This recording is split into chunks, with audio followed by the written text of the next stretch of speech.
Sup, guys? It's Corrupted. And it's Dragon. We back. Back at it again. So today we're at I think it is the end of Punk Hazard because the next couple episodes of Punk Hazard are like the filler stuff. So it works out almost perfect on that front, Yeah, we you know? finishing. Definitely finishing Punk Hazard after this, and then going into Dress Russell right after. Yeah. So this week, like the start of these episodes, I didn't really have much. I had like one thing written down. But then the latter half, I had a ton of shit to write down. That's how I Like went. the last But like it's 10 still episodes.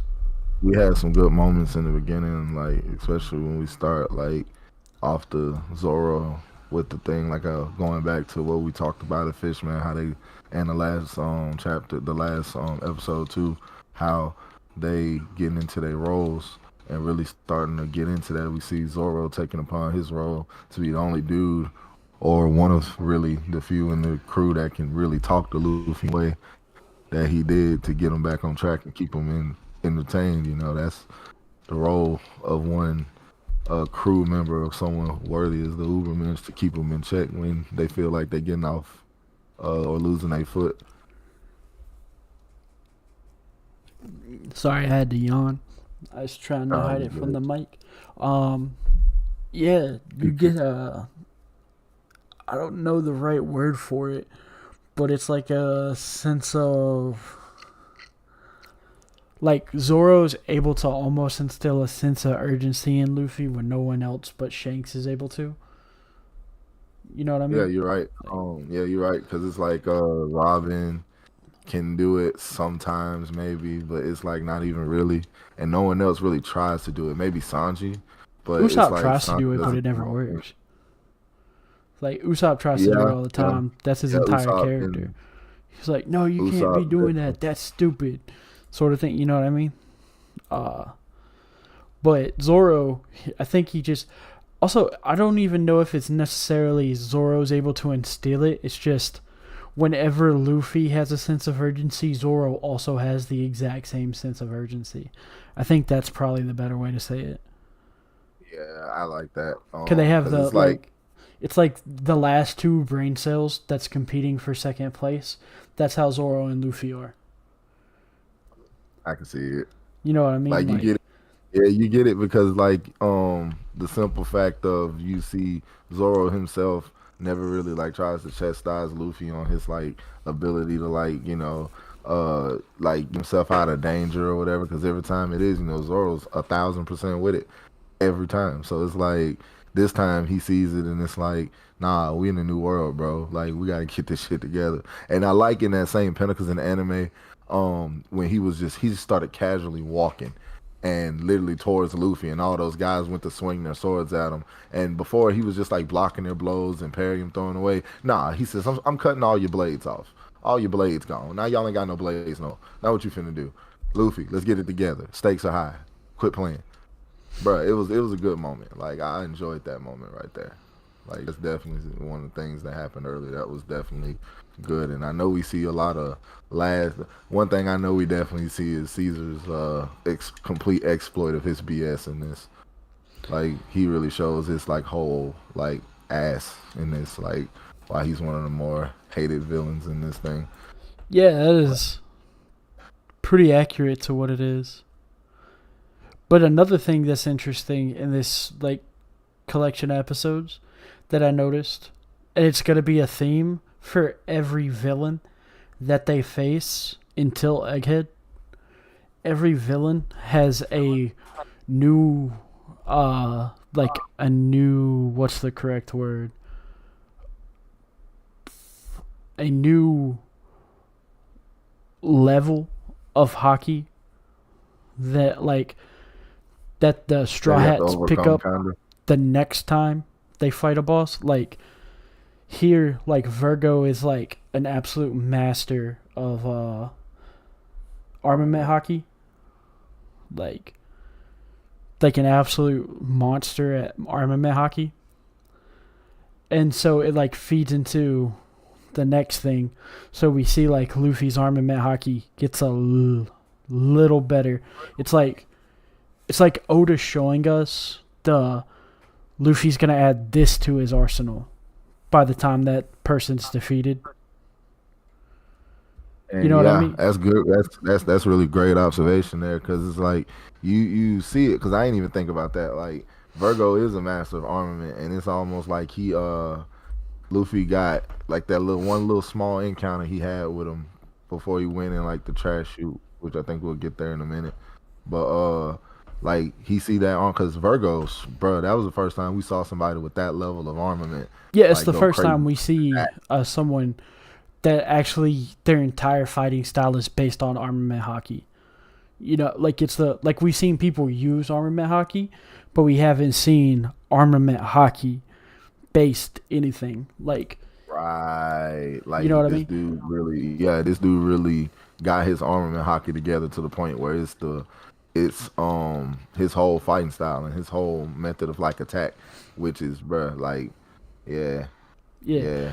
I And like he's that. like I like he's that. not at like Kaido's level of armament hockey, but like Kaido is like the one that teaches Luffy like you got to use it all at the same time, sort of thing. You know what I mean? Whereas like Virgo is like this. It's not really showing Luffy, but it's showing us like if you master hockey, like devil fruits don't mean shit. Like it's basically just showing us that the thing that actually matters is hockey. You know, because that's what every bad guy has, besides Caesar. But Caesar also just has fucking hacks. Like that's Caesar's whole thing I mean, is he has yeah. hacks. Caesar himself, like, yeah, like he But didn't expect somebody like Luffy to come around, like, because what it also is when you think about Caesar and what helped out is Luffy and Magellan's squabble. yeah, yeah. You Like if he think never about fought how Magellan, like yeah, nothing it would have been works. hard. Yeah, it would have been like harder for him to deal with that. But he fought Magellan when he really didn't know anything about hockey, so it just lets him know now. Him having a way to stop it is almost like, it's a little advantage, and then him also having the resistance, also helps out. So I like the setup and the steps it took, because all that makes sense. You know, people might just look and say, "Oh, he just punched this dude. He should have got gas and got poisoned and died." But no, he fought a poison guy that should have killed, that almost killed him, and would have killed him if it wasn't for one Emporio Ivankov. Yeah, But as a result of that, he now has a resistance to poison, which thus helps him in situations like this. And he didn't come out unscathed, but he definitely got the upper hand. well, what's it called? He was immune to all the poison attacks except for Land of the Dead, which we'll see later. But also besides that, he like to be able to deal with Luffy, Caesar had to do something else. He had to just be like, okay, take all the oxygen away. Like he couldn't just do it like everyone else. He's able to just be like, okay, here's some nerve agent. Go to sleep, big dog. With Luffy, he's just like, son of a bitch. Don't let him breathe. So if like Luffy could hold his breath for 3 minutes, like it's a wrap. Which Right. cracks me up. Like that's like a plot point later. Like Luffy's just like, wait a minute, you got like a circle that you can't control the oxygen outside of the circle. So I'ma just stand outside the circle and then stretch to you. Yep, pretty much. He And don't then you got to be see all that next to stuff. him, Yeah. and he don't have to, like, yeah. Once you realize all that, it was like, okay, like and that's when he starts using his smarts to be a little more, a little more attentive in fights, because that's been one of his lacks. Pre-time skip was how attentive in fights he was.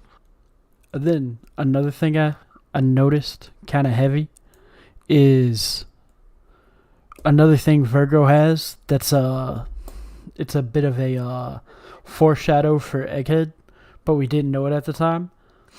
Um, Virgo is a master of the 5 powers. So Yeah, like, but it's the first time, it's the only time you see the 5 powers used with hockey until Egghead, like all of them. Like we see like individual ones used with hockey, but like that's what Virgo does. Is when he uses armament hockey, he's using iron body. Yeah, pretty Like when he's much. fighting Law. So it's a good But indicator of he what's mixed it happening with later. hockey. Yeah, like when he uses iron body plus armament hockey in his entire body to like when he like takes his shirt off and you see like he's got a 10-pack and he's black. Pretty much. What it's hilarious because canonically it's like how the hockey works. It's like Demon Slayer. The black's not there. It's just to show us that they're using hockey. So they don't actually change colors. It's like in the anime when they start using advanced hockey and it changes colors. That's just to show you different people's hockeys in fight. I thought that was funny. So when Virgo does it and he looks like shredded as fuck and his skin turns like onyx, his skin's not actually onyx. That's just to show us. So he's just sitting there flexing in front of Law. And it cracks me up. But nah, it's a fight. You just kind of brought it up to me now. A fight I kind of would love to see now is freaking Lucci versus Virgo. I'll kind of see how that would go. well,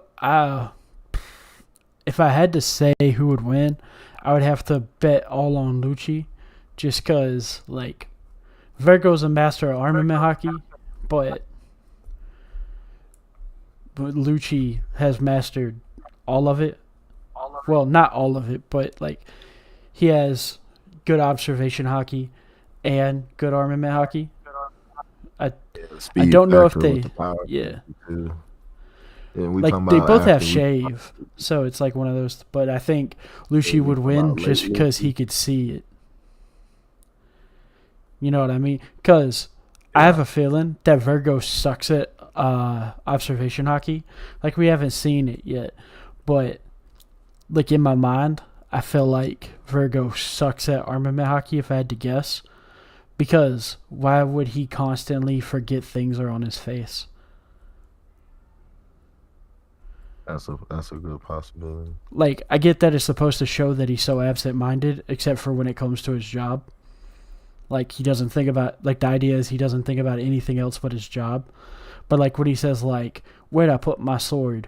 And Monet's just like, you don't carry a sword. He's just like, oh, yeah, that's right. Like, I feel like if you can't do that stuff, like, your observation hockey probably isn't that great. Like, that's just what I would imagine is that it's not that great. Like, if you can't remember, like, if you can't see your sword, or you can't see that you left a spoon stuck to your face, or you left a hamburger steak stuck to your face, or you left a cookie stuck to your face, something tells me your observation hockey's not great. But that's also, like, we're not going to get deep into observation hockey until Whole Cake. You know what I mean? I forgot which one of the admirals he was. No, I think it's Kizaru that does the blind justice thing. He's just part of that, I guess. Maybe, but it's just like it's just something I noticed that it's like they have like each or one of the big bads everywhere is going to be like, you got to up your hockey game, and this is why, and then they show you why their hockey game is where it's at. And it was just something like I don't really see people talking about. How like Virgo calls them to be like, you gotta be quick or not quicker than that, but you gotta be tougher than that. And then Dofi's gonna be like, see, I told you Conqueror's hockey's the only OP thing. Because Conqueror hockey's the most OP hockey. And then Katakuri's gonna be like, if you don't have good observation hockey, you'll never make it, Luffy. Stop being an idiot. And then Kaido's just like, if you can't put it all together, then like you're worthless. Yeah. You know, no, like that's and like, also like because he was also still reminding him like, yeah, his power is ridiculous, but don't rely on your devil fruit because hockey is everything. You got to put it all together in order to beat anybody. Yeah, you got to put it. And he's also just like, you can't just be good at it. You have to be great at it. Like that's the only way you can hurt me is if you can use it at a level other people can't. Like he's just like, Especially you got to him. use advanced armament haki, and then you have to use advanced observation haki so I don't hit you, and then you have to use your conqueror's haki with the advanced armament haki to get me. But it's like, it's almost like, it reminds me of Devil May Cry. Like, people are going to be like, that's a stupid example, Corrupt. But hear me out. It reminds me of in Devil May Cry, every time you beat a boss, you turn the boss into a weapon. Like every time you beat a major boss, you turn it into a weapon, and then you add that weapon to your arsenal. Yeah. That's what the main bad guys of since Magellan really have worked. Actually, you could argue it's what the main bad guys since Lucci have done in One Piece. Because Luffy's just like, oh, I learned something from that guy. I learned something from that guy. Like, he adds, like, a piece of everybody's arsenal. So, like, the Luffy that set out at the beginning. Because you remember, Lucci's, like, the first time he ever had, like, a problem. Right, like a real yeah, like everyone else, he could just be like, you don't matter, clunk. But, like, Lucci is, like, the first time they had a problem with somebody. And, like, that's where Luffy learns to do Gear 2. He teaches himself shave and stuff like that from watching them. Like, that's how, like, the entire idea of Gear 2, he was just like, I can do that, but better. Like, it's how he got all the ideas for stuff, was that he saw someone else do something, and then he modified that to fit his fighting style. But it's like... That's definitely true. That's definitely true. But if you remember, like, it also goes with, in thus spokes Zarathustra's just like, when the Uberman shows up, he's not going to be so stuck in his ways that he can't be like, I can't learn from people. Exactly. Like, he even says, like, you can, like, the Ubermensch will be able to learn from his followers and his enemies alike. Exactly. Like, so he can take, like, the stuff that works here and the stuff that works there, and then, like, figure out what works together. And that's how Luffy's, like, entire thing at this point is. Because, like, with the... He learns shave from Lucci. He learns... He doesn't really learn anything from Gecko, really, you know? Moria. Yeah, he does, like Gecko Moria, he doesn't really... a lot of what not to do's. Yeah, that's true. Like, he learned a lot of to-dos. In Marineford, he learns about hockey. Like, he's just like, I gotta master hockey. Like, that's what he learns. He got introduced that he actually has this shit. Yeah, he learned that he has Conqueror's hockey and everything. And then Fishman Island, he didn't really learn anything about that for real. He just got better at using it. You know, like it's he got learned. I wouldn't say he got learned. He didn't learn anything about fighting. I think he got to exercise what he knew. I think it was more like how we remember learning what the world is. We don't see it. We don't see the flashback until I think it's Whole Cake, but or it might be in Wano, where Rayleigh's talking to Luffy on the island, and he's just like you're getting stronger, but I don't think you understand that what I'm teaching you here is only like 25% of it. When you're actually in combat, you're gonna learn it so much faster. Like it's just like most of this stuff. It's just you have to use it when your life's on the line for it to make sense, sort of thing. You know what I mean? Yeah, like he's just like as you use it more. Attack. Yeah, I think it's against Katakuri, but it might be when he's in jail and the old man teaches him advanced armament hockey. Can't remember which one it is where he has the flashback, but Riley's just like, when you're in the heat of battle, like, you're going to catch on so much quicker. And you just see Luffy's just like, oh, shit. But I think that's, like, what Fishman Island does. Like, he uses Red Rock for the first time and stuff like that. Like, he learns the combat application. Red Hawk? Yeah. Red Hawk, not Red Rock. That's what it's called in fucking... I think it's called Red Rocket something. That's the name of the... That's the first one he did on Kaido. I'm thinking of I played One Piece last night, and that's like one of the best cards in blue is Red Rock. So that's what's stuck in my head, and it sounds like Red Hawk. But yeah, it's just like one of those things. Like he learns, like the it's like it reminds me of like when you learn algebra for the first time and it makes no sense, and then you do it a couple more times, and then all of a sudden you can do the complex stuff out of nowhere, just because once you like actually start doing it, it makes sense. Yeah, no, that makes perfect sense. Yeah, Like where they're just like yeah, 2x equals 8, and you're just like, where the fuck did x come from? And then you just keep doing it for a couple of things, and then all of a sudden you can do like 2x plus 3 divided by 6 equals like 12.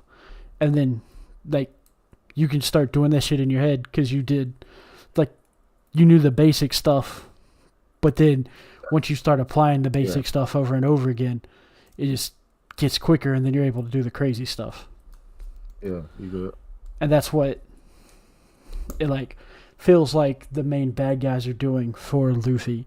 They're like giving him the experience, because he didn't really have any experience before all this stuff. But that's just something I noticed with Virgo, like that I never really thought about when I was reading through the manga. So I thought it was worth bringing up, because I thought it was an interesting point. It's not bad at all. Yeah, it's just, it's very cool.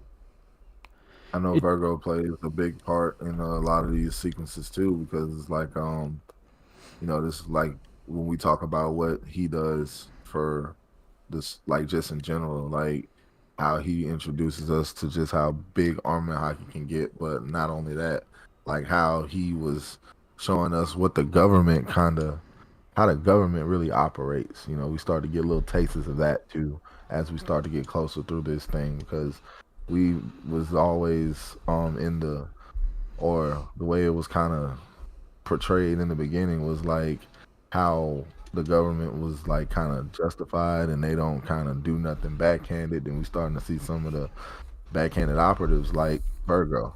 He pretty much, they pretty much said fuck the G5 and he gonna kill them too because they trying to fuck the operation up. Yeah. So, okay, he was a member of Don Flamingo's crew before it was ever a what's it called? Yeah. He was a pirate before he became a member of the Navy. It's like it's kind of funny that it's like the opposite of how do you say Doflamingo's brother's name?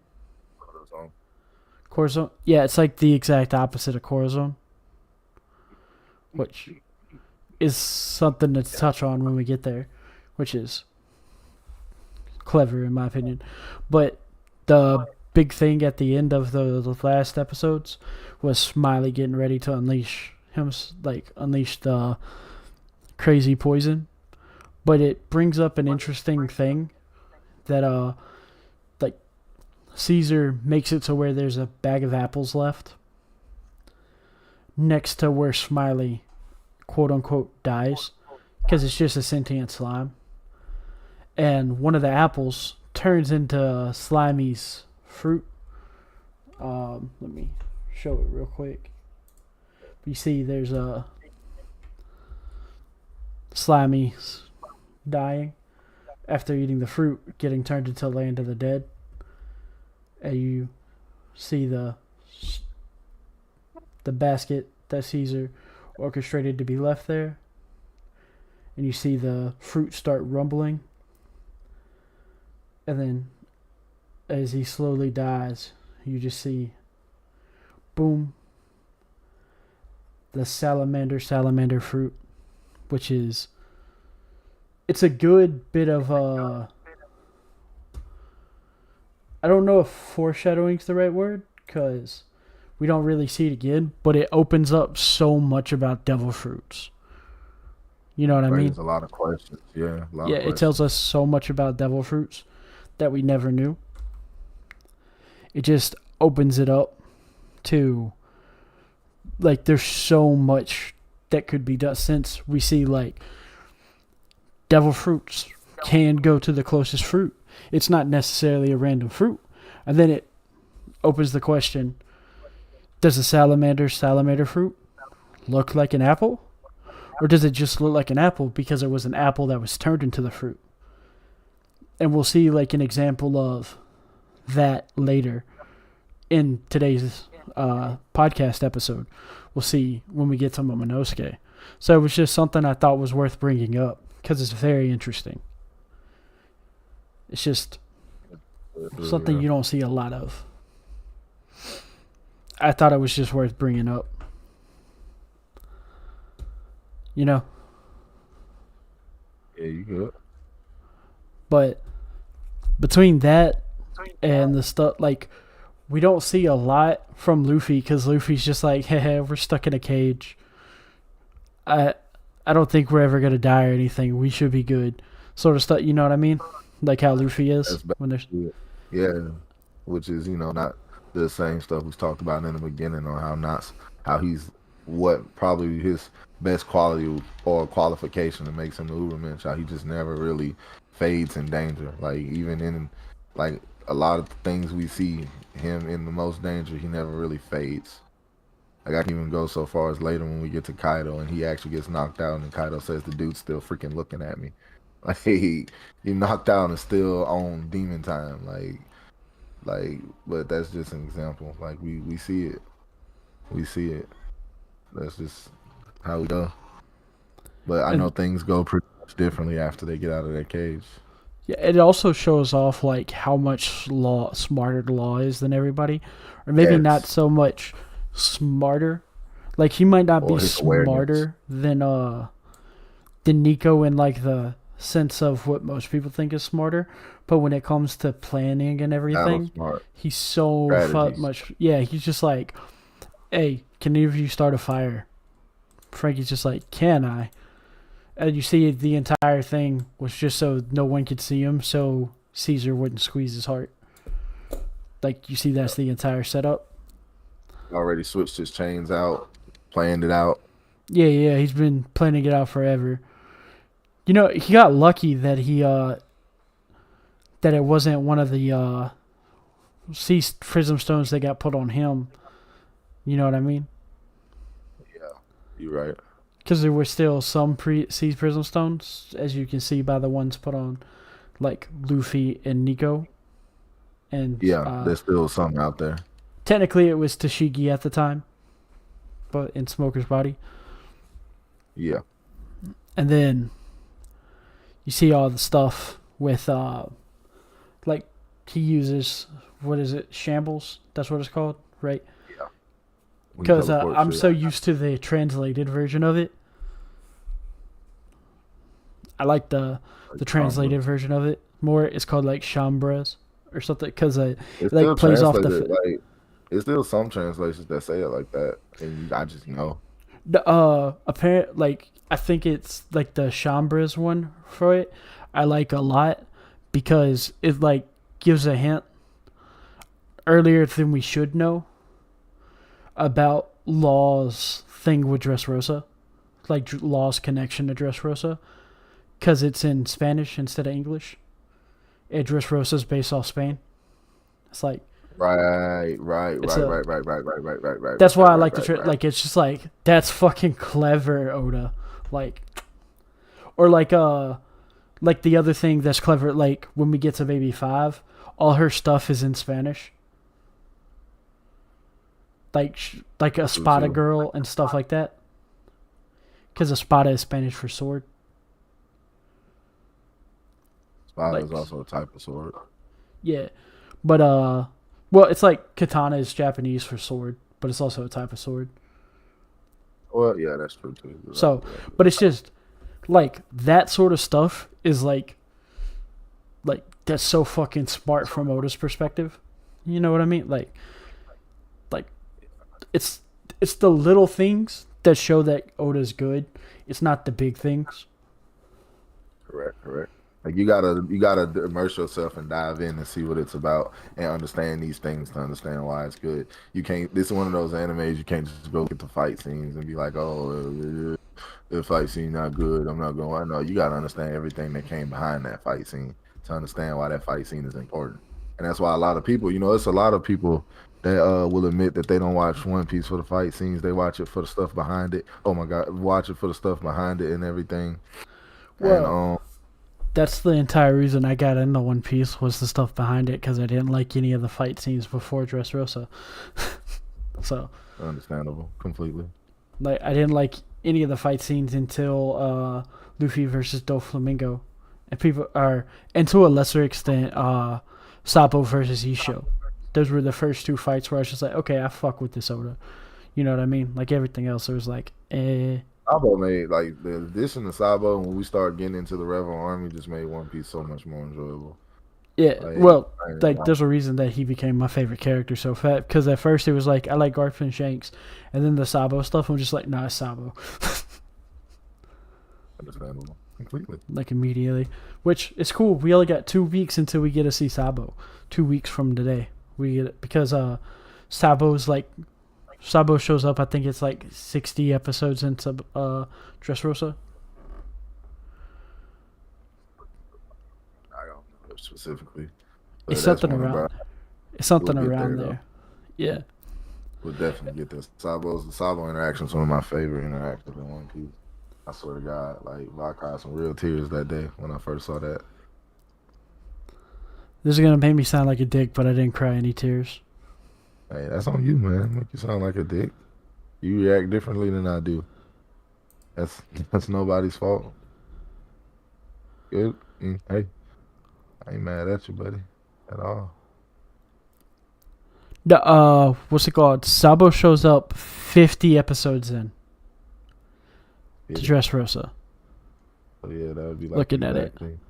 That would be like exactly. We'll finish that second week with Sabo there. Yeah. Yeah, so we're 2 weeks away from Sabo showing up. Hell yeah, brother. It fits on so many levels saying hell yeah, brother there. I didn't mean for that. I was just doing the Hulk Hogan meme. But another really cool thing I like is the when they're like running through the compound with the dragon. It's like in my opinion, it's the single biggest point of foreshadowing for a long time. Because the reason that it works so well is because it feels completely random. And it's let me find it. I wrote it down, but I want to show everybody it. Because it makes way more sense when you see it. Should be, I believe it's 681. It's with Kinemon and Brook when they kill the dragon. And Kinemon's just like constantly kicking him. Yeah. And Brook's just like, hey, yo, dog, you good?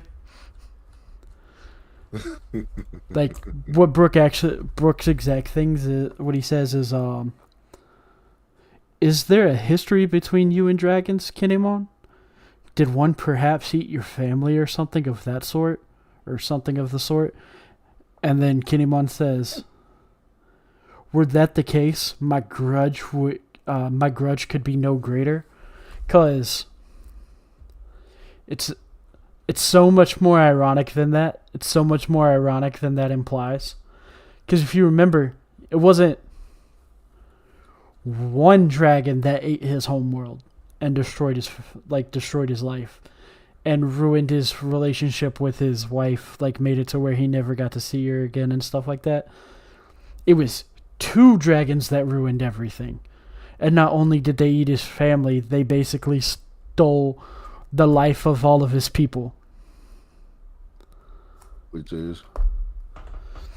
The 2 dragons stole the life of his country. So it's like even worse than... It's even worse than... Kaido and which other one? Like a celestial dragon? No. Orochi's a dragon too. That's true. That's very true. Like the Orochi, okay, even in like Shinto mythology, the Orochi is like it's like the Hydra. It works like the Hydra. So it's not exactly a dragon, but it's basically a dragon. But you see, exactly. Like what I've read off is what he says in the anime, but in the manga, he's like, you see him, he's just kicking the dead dragon. Like, he's like, fuck you, dragon. He's like, you wretched, beastly dragon. And Brooke is just like, I have a perfectly good reason for it. Because you remember the dragon was eating bones earlier? And then, yeah. So, he's like, you speak of dragons as though you must avenge your parents against them? And Kinemon says, as a matter of fact, you're practically correct. Mm-hmm. That's such good fucking foreshadowing. Yeah, no, you ain't lying. It really is. Yeah, because if you think about it, since he's the practically correct line is so good, because the idea is, if you think about it this way, the country is built upon your parents, grandparents, and great, like everybody that lives in the countries, like ancestors. It's built upon them. So, if two tyrants take over a country and steal the lives of the people, they stole the work of your ancestors. Those tyrants ate the work of your ancestors, consumed it, and so here it's just like it's almost like you feel that you have to avenge your parents against them, and Kinemon's just like, yeah, that's exactly what it is, because two dragons stole the work of Kinemon's ancestors. Yeah. Like, it's such a, like, it's one of those things, like, the first time I went through it, I, like, didn't really pay attention to it, because, like, I knew who Kaido was and stuff, but I didn't know the extent of what Kaido did to the people of Wano. You know what I mean? Like, I knew he was a dick and he killed people, but, like, you don't know, but when you re-go through it, and you know, like, the full scope of what Kaido has done, you're just like, wait a minute, dog. It's like, when you, it's like, have you ever seen the movie Prestige? No. It's a movie about magicians. The first time you watch it, like, you're just like, how the fuck did that happen? But every time you watch it after the first time, you see a little bit and you're just like, oh, that's how he fucking did it. You know what I mean? Because it's about magicians. That's how, like, going through One Piece feels. Like, you see, like, foreshadows that only Oda knew was foreshadows. Yeah.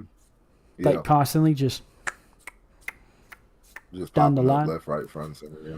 Yeah, and it's not like a normal thing with other stuff, but Oda's just like a sprinkle of what's going to happen in 3 years there, a sprinkle of what's going to happen in 4 years there, or in, like, Bonnie's case, a sprinkle of what happened in 12 years there. Like, yeah, that's true. But it's just like, it's foreshadowing that if you've never seen Wano, it doesn't feel like foreshadowing, because without context it just seems like a throwaway line, because the other part of it that makes it so easy to gloss over, remember, he was stuck to a dragon for, like, days. Yeah, no, you're right. So if you haven't read Wano or watched the Wano arc, you could think it's just because he was stuck to the dragon. Like, you could think, like, that's what makes it so smart, in my opinion, is that he plays it off like he's just mad that he was stuck to a dragon. But the actual reason is because of what's happening in Wano, the destruction of Wano and her people. So yeah, because when you look back, you realize that he couldn't show them, like, in this arc, we realize he really couldn't tell them everything because he didn't really trust them to really trust them enough to put that on them, or trust him with his conquest to restore his village. Well, not just his village, his entire country. Yeah, that's probably the best. Restore his land, restore his home. Yeah, it's just a combination of good stuff from Oda that's worth always talking about. and I just thought it was worth taking a minute to talk about. And then there's all the stuff with the kids that happens like right after that, because the kids all have like super strength and stuff, thanks to the experimentations. So Chopper has to go like monster point, not to hurt the kids, but yeah, just so like the kids, like that way he's strong enough to be like, stay away. And then we learn there was a kid that went into the secret room and he turned into a dragon, and his name is Momonosuke. And oh look, Kinemon's looking for that. But then you also see like there's the thing from the previous chapter / episode. It's like, wait a minute, Kinemon hates dragons, but his son Momonosuke got turned into a dragon. How's that going to be resolved? Sort of like we get the little thing of conundrum. Yeah, it's like that's actually like a conundrum. It's one of those things like he creates conflict out of things that shouldn't be conflict. Like even then, like even to think saying just a conflict, which is a great conflict in of itself, but when you think about just how it's like in the final battle of Wano that took so long for them to get to, that he'd be instrumental in fighting against an also dragon that is taking over their shit. Like, but also, there's a good bit of foreshadowing when he first meets Momonosuke about how they're gonna solve the entire problem of Wano. For real? Yeah, it's super easy to gloss over because it's just a throwaway scene, but it's we'll talk about it when we get there because we're about to get there. But after they say the thing about Momonosuke, Luffy was beating the crap out of Caesar. Monet showed up because Caesar was getting his ass beat, and Monet, I gotta be honest, her devil fruit feels like one of the most underrated devil fruits. Like, it just happens to be stuck on somebody that sucks. Like, the snow fruit feels like... The snow fruit, it feels OP as shit. Because it has, like, the ability... Like, it works like a paramecia in some ways. Like, it's not as strong as Aokiji's in just sheer firepower. But it has the secondary effect of... If your cold affects people, it saps their will to fight. Because it steals the heat from their body. Makes sense. Like that's like the thing that makes her so makes her so OP. But like she's super underpowered because Monet just sucks. Like you see like when she fights Zoro, like Zoro's not even trying at all. I mean, and the first time he tries, she immediately gives up. Yeah, because that was one of the things that when we get back. When we first started the episode today, when we talk about roles, like Kasanji himself even explains to her, like, yeah, I won't hit women, but that dude, yeah. That dude. Also, that dude there? It also shows off that Zoro. It's the first inkling that Zoro has Supreme King Haki. You're right. Because I was thinking about that too when I was watching, because the way he just kind of had her froze was like a hockey feat almost. Yeah, like, she gets so scared that she's gonna die. It's just like what almost it's like it just hasn't been. It's like when Luffy for the first time they hint that he has Supreme King when he's fighting the flying fishes guy's bison, and he just He makes the bison get scared and faint. Yeah. But we'll be there in a minute. You can even throw it up to Shanks in the beginning doing that shit to the Sea King. Yeah. Scaring it like Supreme King like lets you scare the shit out of people and beings. At this point we've seen it, and by this point we've seen the demonstration and what Rayleigh did on the island. Rayleigh knocked out the mammoth and so it's just this arc has a lot of foreshadow. Like that's almost what the entire thing is, because it sets up the coming war. Because I wrote down Law talking about the war that he's trying to start. So it's like all this other stuff compounds on itself. It's crazy, in my opinion. But Luffy can't really deal with Monet's power because it's like it works really well against Luffy. And I assume it's because like how rubber works. Like it's easy to sap energy from rubber, or like because rubber like reflects energy. So it makes sense that Monet's power would work really well against rubber, like against Luffy, because like things like that in physics work in the One Piece. Like rubber, like lightning doesn't do shit to rubber, or we'll see later like Monet can't do shit to hot things. Yeah. Like so, it makes sense that Monet like kind of hard counters Luffy. So I thought that was fitting. So he gum jet spears the floor and falls into the trash compactor, which is funny. And Monet's just like, damn, this kid's strong. Thank fuck. Like, thank fuck he trapped himself down there. And she, like, the irony of her in the manga, she says, he won't be coming back up unless he can fly. Yeah. I wonder what's about to happen.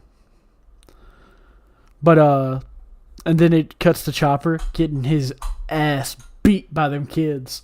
Like, he is getting fucked up by them kids. Like, there's I love this panel. I gotta show you this panel. Or show everybody this panel. He gets hit in the fucking knee by one of the kids with the lead pipe. Yeah. Like, ooh, dude. That's nasty. That's so that looked like it hurt. And they're all after that candy. And then one of them steps on Chopper when he gets out of it. Like as soon as his monster point ends and he can't move anymore, one of the kids steps on his face immediately while they're chasing after the candy. Hey, it was savage, bro. But that just, bro. I like how, going back to something we talked about back in Fishman Island, how its underlying thing was racism. Bro, I like how they just snuck drug addiction. Older just snuck drug addiction problems up in here like that on Yeah, he's just like, how can we make this more complicated? Children on drugs. J. Cole album. Kids on drugs. Yeah, it sounds like friggin' I can't think of the name of the song now. But then Mocha go hard. Mocha go so hard in this part because she just like, no, fuck you. I'm taking all the candy. Yeah. And she's just like, we can't eat it. This is a drug. They're poisoning us. She ate it. Yeah. Bro, I remember watching that with Jenna, bro, and she fucking cried real tears when she ate that. The manga is so much rougher. Like it has almost the exact same scene, but I'll show the manga panel when we get there. But like in the anime, she coughs up blood. In the manga, she doesn't cough up blood; she throws it up. And you know it's that how you know that she throws it up is because there's broken pieces of candy, like chewed up pieces of candy. Like laying, like it's the same scene in the anime where she's laying on the floor and there's a little bit of blood, right? In the manga, it's the same thing except for there's bits of chewed up candy all around it, which tells you that she didn't just cough blood, she actually threw up blood. Because that's the only way that there's all the crushed pieces of candy, because she swallows all the candy. So that means that she had to throw up the blood for there to be all the broken pieces of candy. The studio, we need it. I need to see the graphic. When we get we're not quite there yet, but I'm gonna bring it up. Don't worry. And then we see after Mocha takes off, we see Law versus Virgo. And what's it called?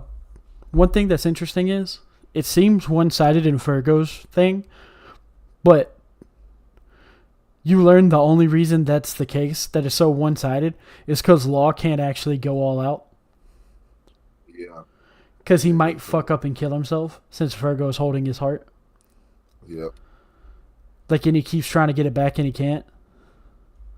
Because once he gets his heart back, he, like, immediately Because what's it called?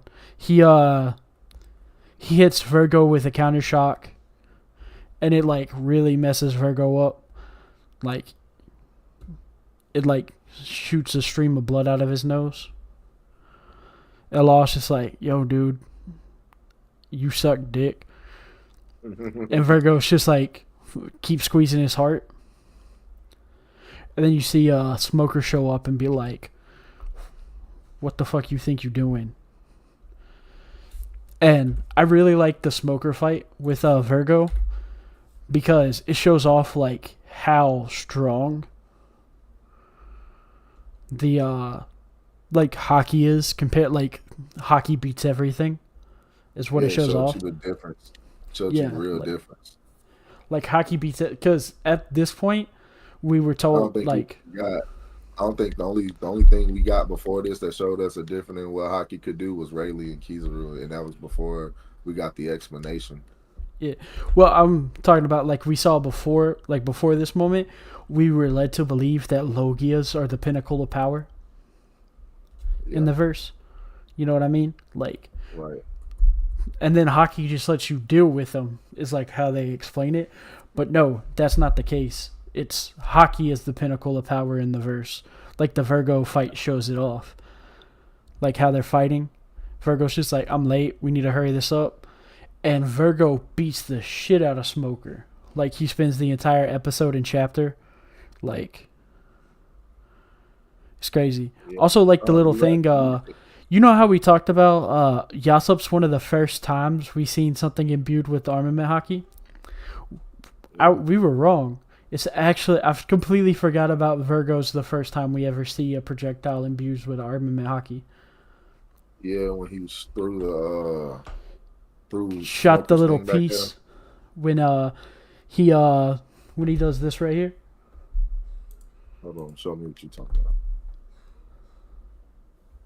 When he does that, he shoots a little spike and it blows up. Out the umbrella? No, that's a bamboo. That's a piece of bamboo. Oh yeah, because that's why they call him bamboo. What was it? Yeah, he uses a bamboo staff, but it's also a blow. He also uses a blow dart because his armament hockey is so strong that he's able to make it where it won't blow up. But you see, like what he's able to do with it, he does like the exact same thing that Yasop did. Yeah.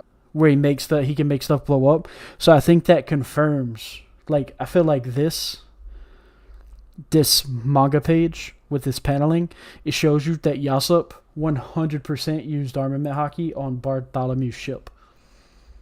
I think that's 100. I feel like this 100% confirms that that's what happens to Barty's ship. Because the thing, like Smoker didn't get hit by it because Smoker moved out the way. It's not that it didn't go through Smoker because Smoker dodged it, and normally, if you're a Logia user, you don't have to dodge it. You know what I mean? Like a projectile. So it like have it like it shows that it's like an actual like hockey imbued thing. But Virgo just continues to outclass Smoker in every way. Even when Smoker starts using his hockey, like he catches Virgo with a mean hook. Like this is the paneling for this hook is fucking immaculate in my opinion. Like that's even the setup for the combo. That's the style that Oda used when he want to emphasize punches, put that bit right in your face. Yeah, like that's what one thing that makes me mad about the beginning of One Piece, because you see that Oda can make a masterclass of a choreographed fight scene, but it took him forever to do it. Yeah, you had to learn, man. Yeah, but not like the thing that I like about this is like this is like the first time you see like a exchange that would work in like a real fight. You know what I mean? Like the moves that they do wouldn't work, but the setup for it, like Smoker does the low kick feint into the steps on the outside to drop his because you see Smoker throws it from southpaw. That's the thing that I love about it, is you see the low kick block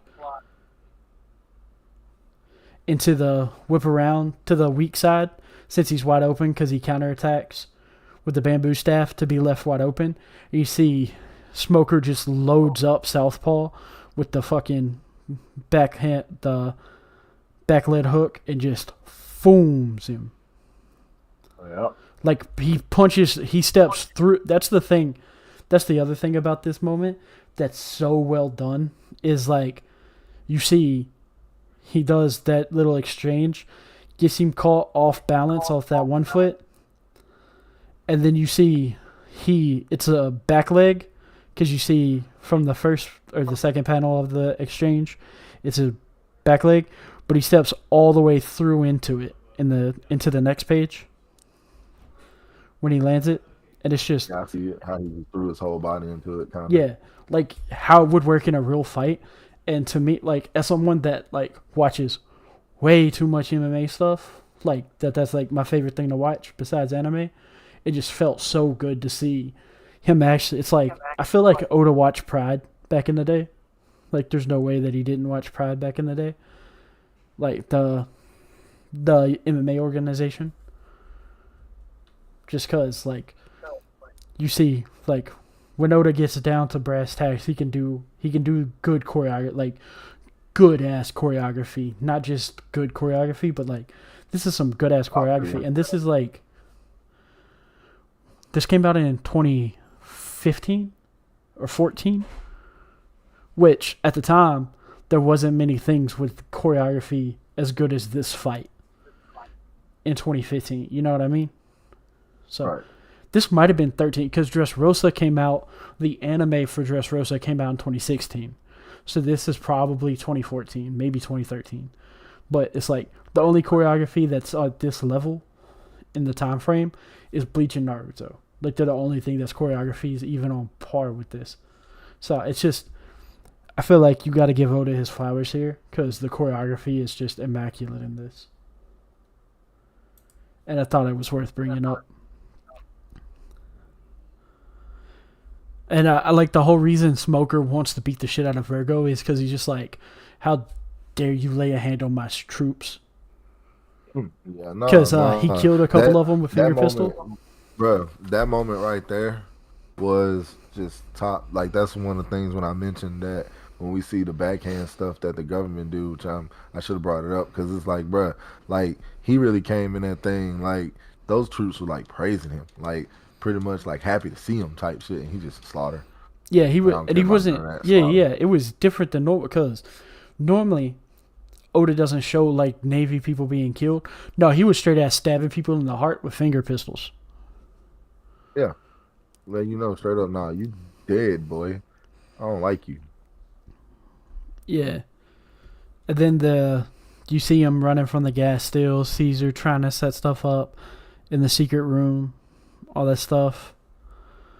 Him still pretending to be on the guy's side, Brownbeard's pirate side. Like he even like fake cries and stuff. One thing them government officials can do is fucking look like they can manipulate their emotions. Yeah, and this motherfucker was fucking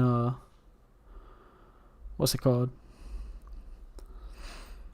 Was a government person. I was trying to think of the name. And then the chapter and episode ends with it shows Luffy and he's just like, who the fuck's this heel guy? Because he doesn't realize that he's a dragon. That's another thing that I like is that they don't understand that it's a dragon because it's not the culture that the East Blue has definition of a dragon. Because if you think about it, like we talked about it last week, that it's a drake is what they fight previously. The type of dragon, like the green dragon and the red dragon, they're drakes. So in their head, that's what they know. But if you think about it, like Goa Kingdom is built like a European kingdom, right? Like it's stylized after a European kingdom. So it makes sense that the dragon that Luffy and everybody there know from the East Blue is a drake and not a like a Shiryu like what Momonosuke is. And I think that's just a good point that he's just like, you're an eel, and Luffy wants to eat him because he thinks it's an eel. It's good setup. And then we learn the dragon's Momonosuke. And in the manga, he looks hilarious, like his facial expressions. Have you looked at Momonosuke in the manga?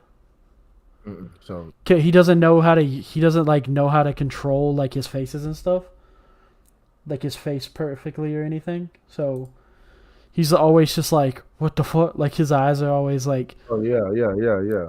like he's always just like, what the fuck? Oh shit! Like his face is always. Yeah, they do that. They do them like that in the anime too. Yeah, like he's just overly animated. Yeah, And they then definitely kept does the all same this stuff. justice on the anime. Yeah, and we're almost at the part that like the foreshadow I was telling you about. Like there's all stuff where they're just like, how are we gonna get out of here? I don't know. See, it's like Momonosuke's just like, I won't need anything. I'm a warrior. No one understands my inner turmoil. Yeah, nobody does. That's an understatement. Like all the kids being nice to him and stuff. We see Vegapunk's special artificial devil fruit. That's another thing. It looks nothing like Kaido's fruit, even though it's almost a perfect copy of Kaido's fruit. It looks like an apple, because it implies that an apple was the thing that's close. So it just makes me curious about that stuff. So, but we see he turns into a dragon, runs away, gets trapped in the trash compactor. Also, another thing is, he changes like a werewolf, which I really like, because he doesn't know how to control his powers. So he just like straight up morphs like a werewolf. Like where it's just like, unlike how Lucci does, where he just goes like instantly. Or like how Kaido does. And I like how he has a panic attack because he looks sort of like Kaido. Yeah. And then here's the thumbnail for today. And I just love it because it's just like, how do I turn back into my original form? And Luffy tells the biggest lie in the entire series. Don't ask me, I'm not a Zoan type. Well, technically, it's not. He doesn't know it's a lie, but it's a lie like that. Luffy, like, at this point, you know that it had to have been storyboarded because Wano doesn't come out too much later than this, so you know Oda put that in as a joke. Like we know that now. Like Oda had to have put that "Don't ask me, I'm not a Zoan type" in as a joke. But you see, he does all this freaking out and remembering. But where is it at? Right here? Where Doflamingo, you see he's getting scared. He's creating flame clouds. He does it in the anime too. But he creates flame clouds to fly out. Not on purpose, because he's knocked out. He's not awake right now. He's freaking out. But this is how he saves Wano. Remember, he uses his flame clouds. Yeah. That's how he stops Wano from being wiped off the face of the earth. So it's just like it's a good little foreshadow. Cause you see, he uses it to fly away, but later on, when they're like, you got to dig deep. We know you can use it. We know you can fly. Like create the flame clouds to fly. But here's it doesn't. This just shows that it didn't come out of nowhere. Like when push comes to shove, Momonosuke was able to do it. So it's just a good bit of foreshadowing because this is how Momonosuke saves his people. So I thought it was worth bringing up while we were there. And then we get the Restless Smoker versus Virgo. And it looks like Smoker's winning, like how they frame it, but he's really not. And Virgo's just like, the more you use your smoke, you just give me more surface area to hit. And then Monet stabs Nico in the shoulder. And then Zoro's just like, okay, I guess I'll kick your ass. And then there's another quote that I like from Luffy with the when he's talking to Momonosuke that I completely forgot to check my notes about. He said, Momonosuke's just like, what about the kids? What are we going to do? And Luffy's just like, don't worry. Don't worry about the kids. My crew's already on the way to save them. And when they say they'll do something, they'll do it. don't worry about it. And it just shows like Luffy has like an absolutely unwavering amount of faith in his crew. Like Yep. like an insane, like he's like, oh, they say they do it, there's no doubt in my mind that it's gonna happen. Like those kids are as good as saved. Like that's like how Luffy talks. He's just like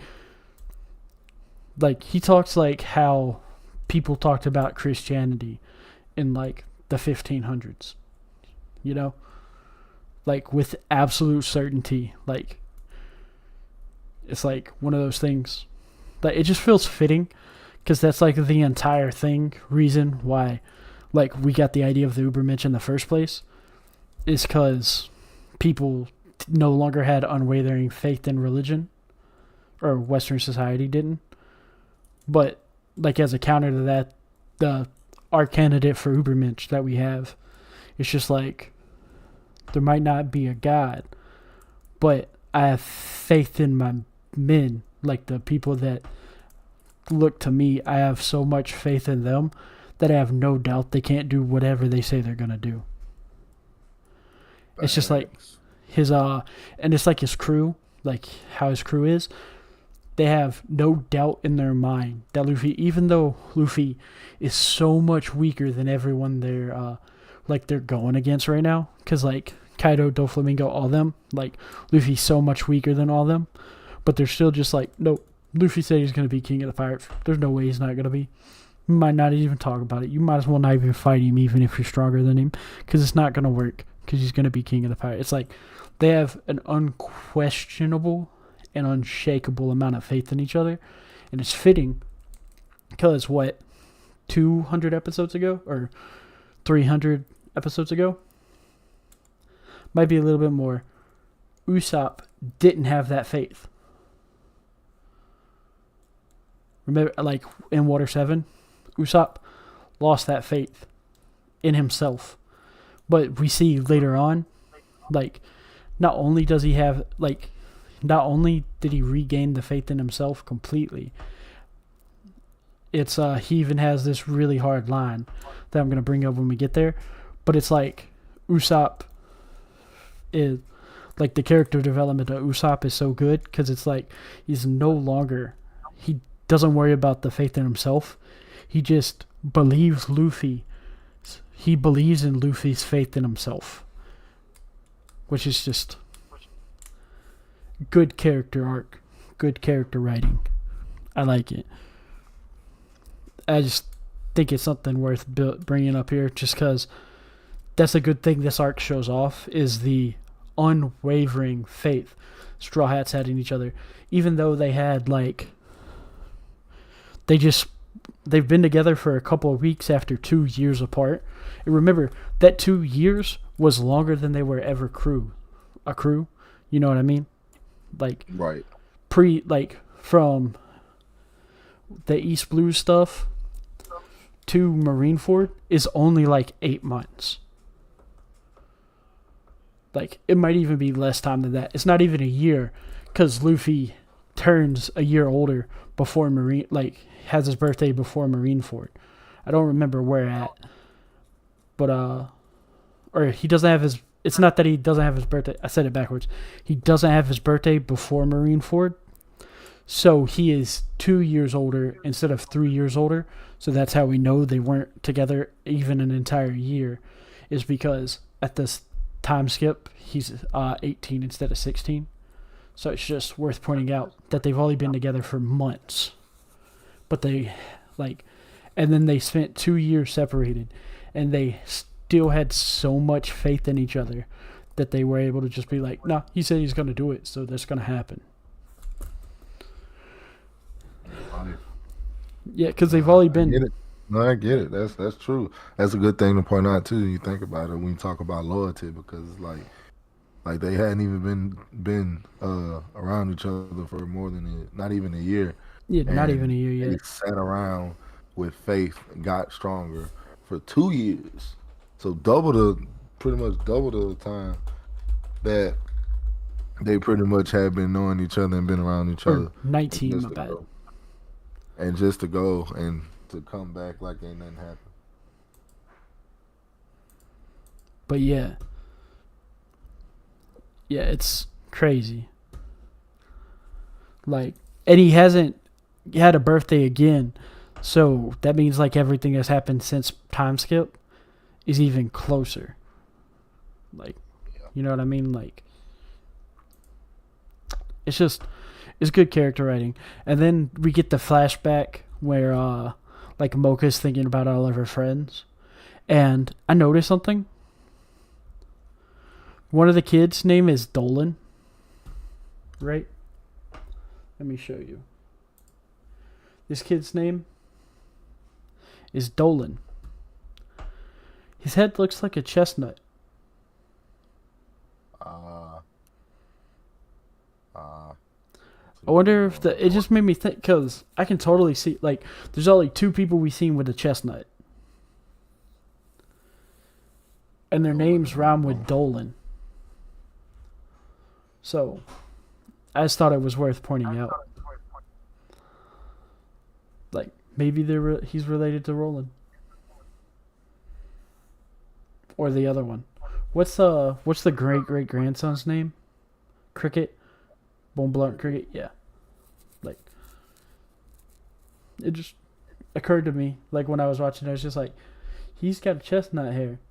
Maybe. But, this chapter should be the one with, where she eats it at the end of this chapter. The picture I was telling you about, there's a fight with Monet. They run away. Or it might be in the next one. Let me double check. Yeah, it's the next one. But Sanji's just like, oh, Zoro might suck, but he's going to beat the shit out of this lady for us. Don't worry about it. I love that there's like the Sanji tells the G5 guys. He's like, pull your lower lip and taunt him. And Zoro's just like, I so hope they slip and die. Yeah. Zoro's like very, very... They talked about Robin being dark, but Zoro's even darker than Robin. Yeah, that's like... Also, like, the whole thing is, like, Monet says that his heart's colder than hers. And Zoro's just like, that shit don't matter. I like how Tashigi spends the next episode and chapter being like, why are you so sexist? And Zoro's just like, it's not sexism. It's that you look like my childhood friend that died. That's why I don't want to fight you. Like, right here. It's like, yeah. You assume women are weaker, and he's just like, no. You just look like my best friend that died. And then the thing with Monet, like, he won't fight Monet full speed, and you see, like, Tashigi's kind of right about it. Like, the reason that he won't actually try to hurt Monet is because she's a woman. And then when he sees Monet bite Tashigi, he's just like, well, you're actually just a beast. You're like me. There's no proof that a beast will never attack a person. So I guess I got to put you down now. Like, he even says, but let me ask you, have you ever met a wild beast that you could guarantee would never bite a human? And Monet's just like, what the fuck is he talking about? And Zoro's just like, because I haven't. And then you see he activates his, it shows it off really well. Like he uses, like, the beginning of Conqueror's Haki. Like, this is, like, how the panel looked where Luffy, the first time he, did it against the Flying Fish Riders guy's bull to knock it out. Like, it's paneled very similarly. And then it just breaks Monet's mind. And he slices her in half without Haki, but refuses to kill her because he knows that she's so scared that it happened. But here's the interesting thing, right? Because it's very important that Zoro didn't kill her. Like, it's actually a huge plot point that Zoro doesn't kill her. Right? Right. Do you think he knew that her heart was missing? No. You know what I mean? I don't know. Like, I actually don't know. I couldn't tell you. Like, cause like, it makes you wonder. You know what I mean?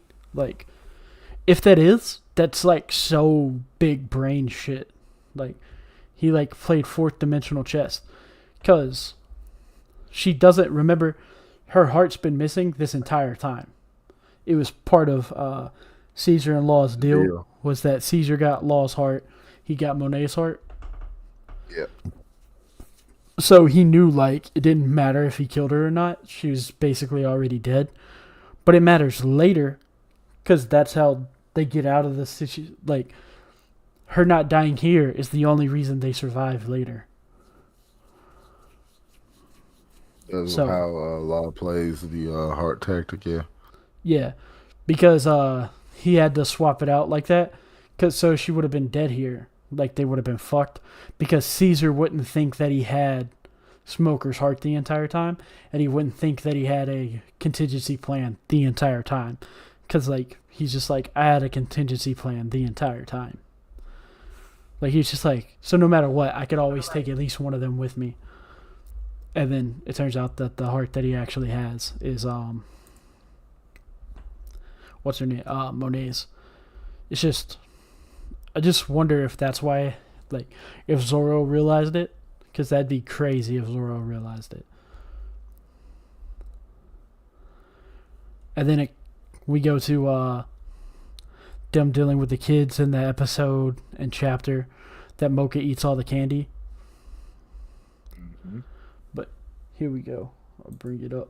We see, like, she has all the candy, and she swallows all the candy, right? See, she swallows all the candy.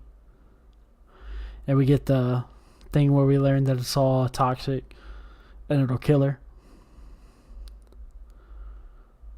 Or kill them if they take too much of it. And she gets very sad. It's just like, we gotta save him. We gotta do everything we can to save him. Chopper's just like, I promise.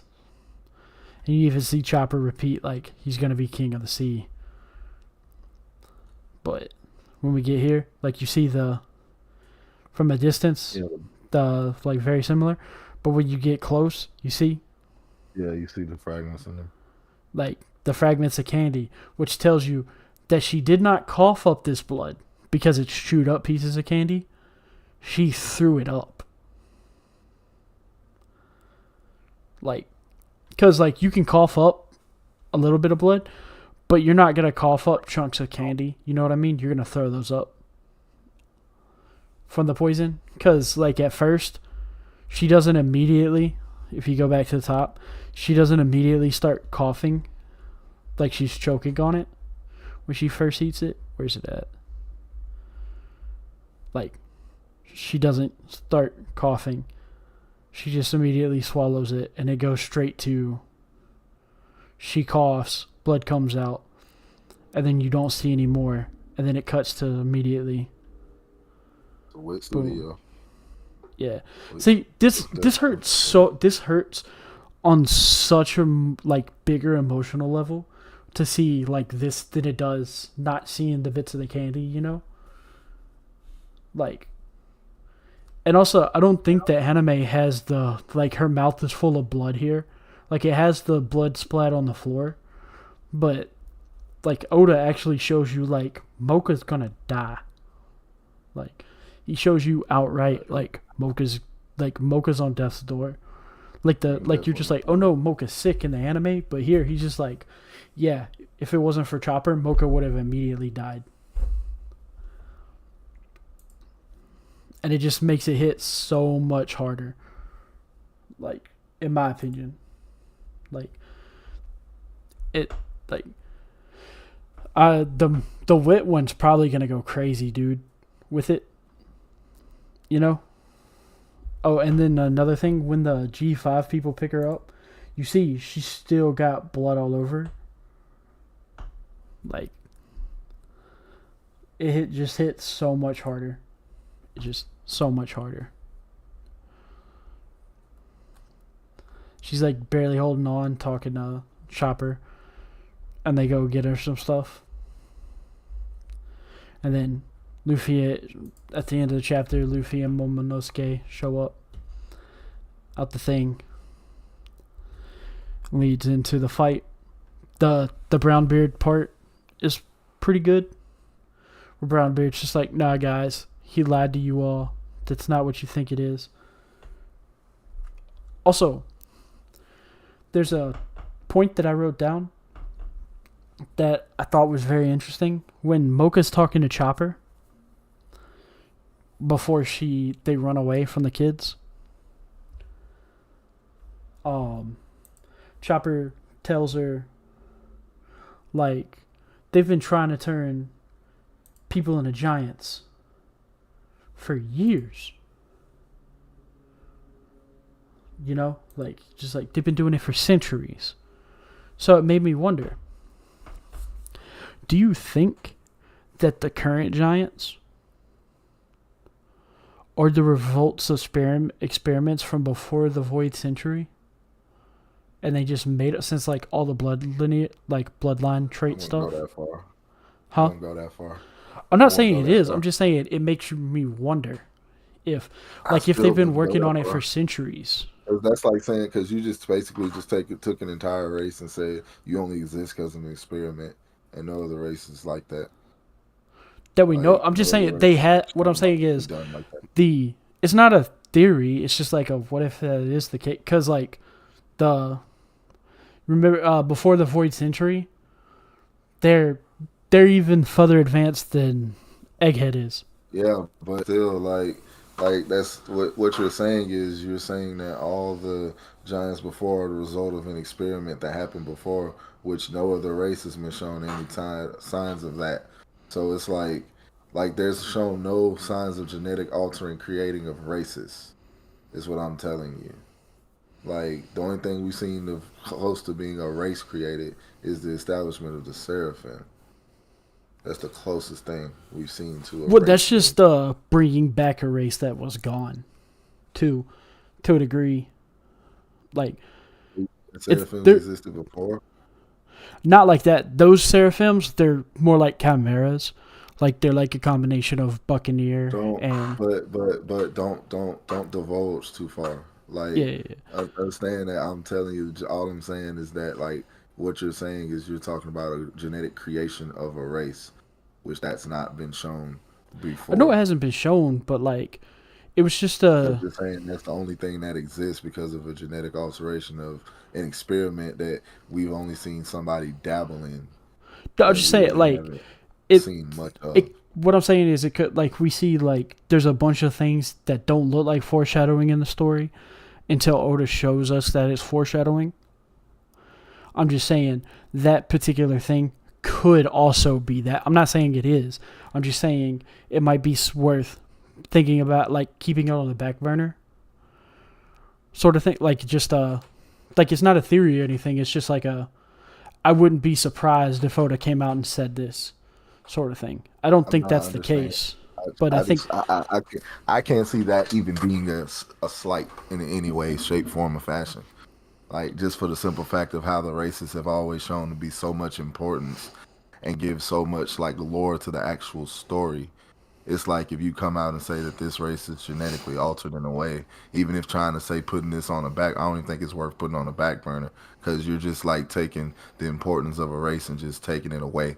Like this, because like now, it's like now, if you do that, it's like now we got to look at the Lunarians in a different way. We got to look at all these people in a different way, and I don't even want to, like, no. Yeah, but like, that's what, like, every different race could be a result of that. I like it better that them saying that what they already got in the show was saying that the Lunarians was a god race that lived on the Red Line before everybody, and going with that and stuff taking down the old regime is why giants have been suppressed and enslaved, because they're trying to, in the process of trying to do what they did to the Lunarians and take down an old powerful race regime.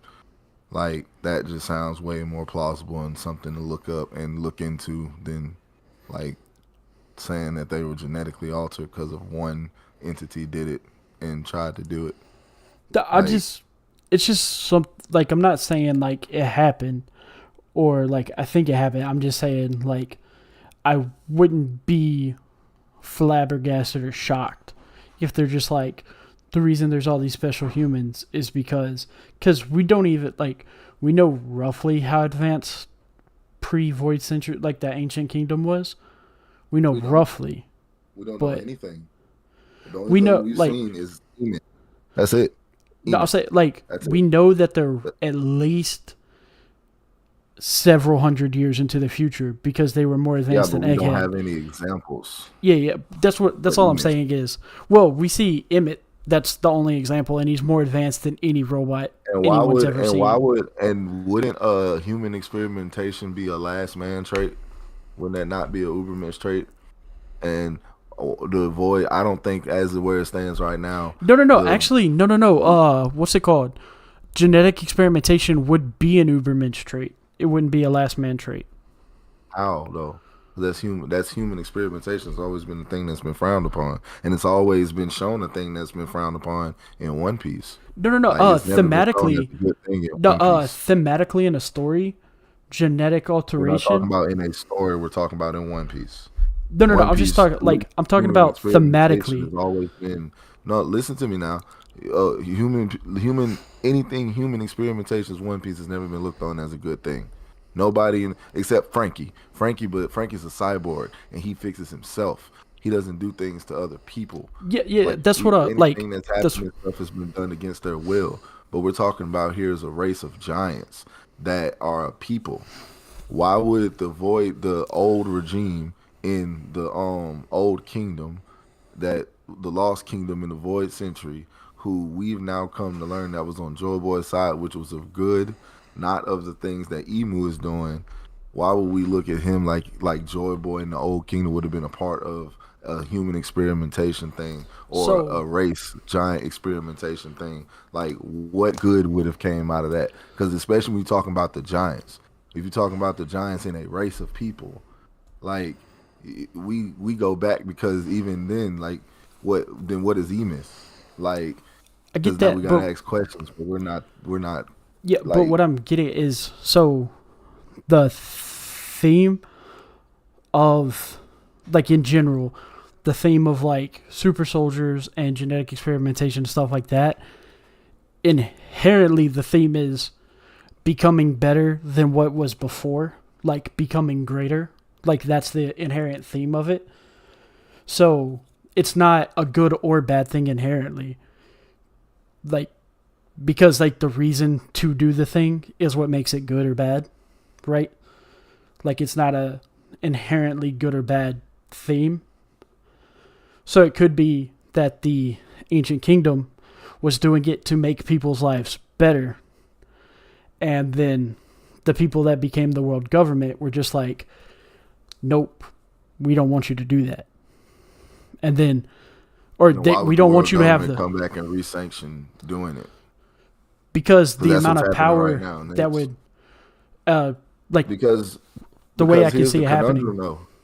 Because here's the conundrum though. Emu's supposed to have been around since Joy Boy's time. Yeah, I get Like that. with how much time it's been around, I don't think it would have taken 4 to 700 years for Emu to cultivate a serum to gigantify people. I think this is a new concept that only Caesar was doing, because in the end of the day, like Well, no, literally, if they want because to do it, Chopper they just did says it.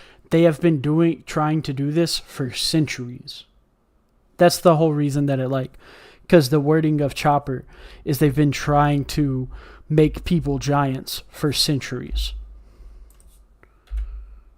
That's the way you seeing it. I mean, I ain't gonna tell you. I'm not telling you you're wrong at all. It's just I'm having a hard time sharing in the vision, because it's like there's too many other factors involved. That's It's like, well, right why I want here. this So, and why I want this, and it's like it doesn't matter really, because it's like it's too many factors. I'm gonna have to go back and forth with you on to understand it fully, and it's not for me to understand. I'll just wait till it unfold and see what happens. well, I'm But just talking if about I'm like not, from like in since we're talking about like the themes and the metaphors in One Piece, like as like two sides, like the bad guy side of the theme and the good guy side of the theme, it like as a thematic tool to tell a story, it works. So I wouldn't be surprised if it is. I don't think it is. I'm just saying, like, since we're discussing the And themes, okay, so motifs, and stuff. right now what you're doing is you're contradicting yourself. You can't say you don't think it and then turn around and support it. You either think it or you don't. It's a possibility or it's not. It's not a half. It's not maybe a possibility, and then it might not be. It's either it is or it isn't. And when No, it I'm just comes saying, down to like what I'm thinking telling that a you, like, possibility, 'cause no, like think no, hold seeing on, the odds of something happening and thinking it's going to happen are two different things. but no, listen, no, look, because let's keep the what because I'm not trying to get all into these because we're gonna get way off topic than we already are, and it's not gonna be good. No, when you talk about No, I having them think we genetically are on altered, topic hold because on. we're talking about the themes. When you talk about genetically altering things to make giants, first off, um, for it to be being used the way it is, it's like for the government say they've been, of course they say they've been doing it for centuries, but because we've seen recently that centuries is like a matter of like really what part because like when they just showed when Emis first got introduced into One Piece when he first got put in Egghead, it wasn't fully in the behind part of the void century. It was like in the middle of it because it was only went back 200 years Yeah, up so it in the wasn't even the voice chap- century. It was. so look, just let me hold on. Yeah. So when you talk about um what was more like because what Saturn was doing was way more like when you talk about what put real time and money and you know what was going into what we were talking about like that what he did with Bonnie with the sapphire stuff and all that and what probably end up happening with the white lead disease that is type of stuff I can see people doing genetically modified stuff to actually do stuff to people and it went on for very long centuries and it's for a bigger reason than just that like whatever centuries it is, I don't think the Gigantified thing has was doing it enough for the actual Joy Boys kingdom to be doing it. Is what I'm what is hard for me to believe. Like we can go and say maybe after the demise of Joy Boy, somewhere in between there in the 100 and stuff, when they was trying to pick up the pace, they started doing it, or it was a conflict. I can see it being a conflict that was one of the reasons why the old kingdom ended up being dismantled because it's seeming like it was one some kind of grand conflict that ended up making 20 kingdoms try to stop this one because they had to have that kind of power. But I just can't like when we talking about the stuff that's been shown in One Piece, not just for thematically of a story, but in One Piece when Saturn first introduced what human experimentation had shown in Law's flashback, which we're going to get to in Dressrosa, when they talked about how they treated them with the white lead disease and stuff like that. Like when you start getting into those things versus how you start comparing what's happening here with these kids, it's not the same thing at all. It's not even treated the same. Like, especially when you talk about the white lead disease, and then when you get into the sapphire disease, which Jenny and Bonnie had, and Saturn pretty much coming out admitting that he did experimentation of trying to genetically implant devil fruits into people. So when you Yeah. get into those, how those are treated, like I can't knowing those things and saying that gigantification had to be a part of it too, it just does not feel the same. It does not conjugate at all because they're not treated with the same high class security and secretness and care that the other its counterparts were. And that's where what I'm talking what the core of when we get into this idea and this theory because it has to fit. Like when we talk about the story in mathematics, it has to fit, and like you can't contradict what's already been put out there. Like that's that's the part. That's the part that makes it hard to grasp because of everything that's when you get into it. Like you really put it and start comparing it to other things that's already been shown. It doesn't like saying that gigantification was something like that's been going on. It's like nah, I can't see that just because of everything that's going on now. No, I'm just getting at like I can see not necessarily that they were like trying to make giants, but they figured out how to do it, and the other guys were just like, "Oh hell no, that's too much power for them to have." Which I say, Get yeah, I say I can see it being a like conflict. I can starting a definitely see it conflict. being a conflict, I but think. saying the world, the kingdom before partaked in it was like I can't do that. Well, I don't think the like I'm not the thing that I'm saying like wouldn't shock me thing that I could see. I'm not saying like the ancient kingdom is percentage like what's the word is practicing eugenics like Saturn does and technically Caesar is now. Like, not that stuff, because that's like the bad side of human modification, is like getting into eugenics and stuff like that. But like, if they were just like so far advanced that they figured out, hey, we can do stuff like this, that's dope, and the other kingdoms be like, that's too much power for one place to have. Yeah, a conflict. Yeah, and that's what leads to, like, I wouldn't be shocked if that's it. And I just like, it's just, I think it's something to keep in mind with all the things that don't look like foreshadows. Just keep that conversation of Chopper in mind for like a year down the road, because odds are nothing comes to pass with it. But if it is something, like, that's fucking like the biggest piece of foreshadowing Oda's ever done. That's the only reason I think it's worth like outlining, and the thematic themes that could possibly bring up. So, it's the only reason I thought it was worth. The pieces of foreshadowing that Oda does and which one are bigger than the other ones, because they go back. A lot of his foreshadows go back.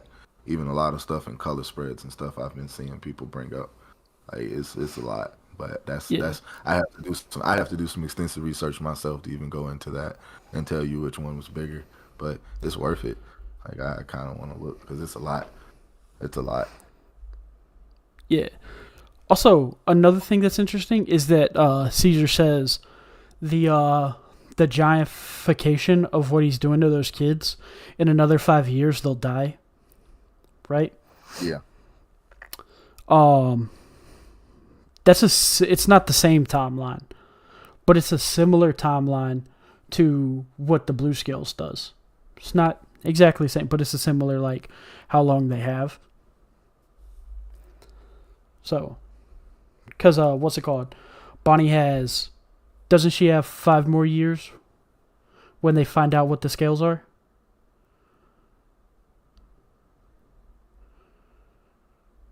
Because she won't reach the age of 12. And Bonnie thinks she's going to be cured when she's 10. Yeah. Yeah, so it's just like little things that are just worth keeping a mental note. That's the only reason I'm pointing them out. Like, I feel like it's worth being like, I remember that said that. So, and then we get to the Luffy versus Caesar stuff, like the actual fight, where Luffy just beats the fuck out this man. Like, that's the best way to explain this. He gives Caesar the opportunity to, like, explain who he works for. It explains the smile stuff and how a man made devil fruit of the Zoan type. All that stuff. And then one of the 4 emperors is putting together an army of hundreds of Zoans thanks to the smile fruit. And then Luffy just, like, he keeps, like, Caesar keeps trying to talk shit, and then Luffy just proceeds to beat the fuck out of Caesar. You know, like, it's one of the few times that Luffy's just like, he's just pissed off. And, like, I love the line where Caesar says, I'm protected by Don Flamingo and an emperor. Do you really have the guts to pick a fight with the likes of them? And in the manga, Luffy says, that's never stopped me before. And then fucking smashes him with a jumping hook. Like a jumping lead hand hook. Which just goes into what I said earlier. Like, moments like this, like, you see, like, when Oda put stuff that would actually work in real life. Like, you know what I mean? Like the jumping lead hook and stuff like that. His choreography is fucking great when he does that stuff. Like, and I just like pointing out, like, because I know in the past I've talked a lot of shit about the past choreography, but some, like, you see, when push comes to shove, Oda has the ability to make fantastic choreography. And I feel that Oda deserves to have it pointed out every time he does it. Because it's only fair with how much times I've said, like, I hate this choreography. I feel like I owe it to everybody to point out when he does good stuff. So, I just like pointing it out for that reason. Eat some crow. And then I like the moment where Kinemon learns that Momonosuke got turned into a dragon. And he's afraid that the green dragon that he killed is Momonosuke. You know what I'm talking about? He's like, oh shit. And it's the reason that he runs back into the gas and he gets poisoned. Like, the whole reason is that. And then we get back to the Smoker fight. Smoker gets laid out by Virgo. But you see, the entire thing was a setup for Law to get his heart back. So that Law can actually take the fight more serious without getting insta-killed. And we get the badass thing where, like, Doflamingo's talking mad shit. Virgo takes off his jacket. And you see Virgo has, like, a fucking 10-pack. Like this shit right here. And Doflamingo's talking mad shit, just like, remember the last time you pissed Virgo off this bad, he beat your ass. Like, yeah, that whole montage when they go through. And then you see, like, how much stronger Law is. Like, he one-shots Virgo as soon as he gets his heart back. And then, excuse me, Law has a hard-ass quote. Hold on, I gotta sneeze real quick. Sorry about that. But he has this hard-ass quote right after he cuts Virgo. And he doesn't just cut Virgo. Remember, he cuts the entire mountain in the swipe. Mm-hmm. Yep. It's the entire mountain. And he says, it's been 2 years since the Paramount War. And who exactly has been moving events? You've done nothing more than maintain peace and tranquility. Whitebeard only left his mark on our times. Navy headquarters has bolstered itself with new strength. None of the other big players have acted, as though they've only been preparing. That war was nothing more than a prologue. Like you've always said, a new age is coming with unmatched power.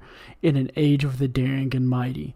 Well, now I've destroyed the gears, and no one can turn back. Cause, like, he's basically, like, he's, like, setting up the entire, like, it's, like, the quote, to, like, in my head, it, like, sets it up where everything that's next is the people that are competing for the title, because the title of Ubermensch, you know what I mean? Like, because if you think about it, like, everyone that actually has a chance to get the One Piece is trying to be the Ubermensch, just thematically. And he's basically saying, like, all y'all were content with where y'all are. Y'all weren't worried about all this stuff. You were too stuck in your ways, stuck in the past, too busy with all this extra stuff that you didn't care about getting stronger. But here we are, the young guys. We're ready to go after the One Piece. We're ready to do the stuff you guys aren't willing to do. We're willing to put in the work that none of y'all are willing to do. And everything. And the chains are in motion for us, the young generation, to take everything from y'all and actually seize the day. And I really like that quote because it perfectly sets up the rest of the story. Like, from here on out, it just goes super hard, in my opinion. And then we get the, Were you about to say something? Point. Huh? That's a good point. Yeah. And then we got the Caesar going, like, what do we want to call that form? What form? When he fuses with Land of the Dead. Does it even have a name? I don't think so. I don't think. It's his gear too.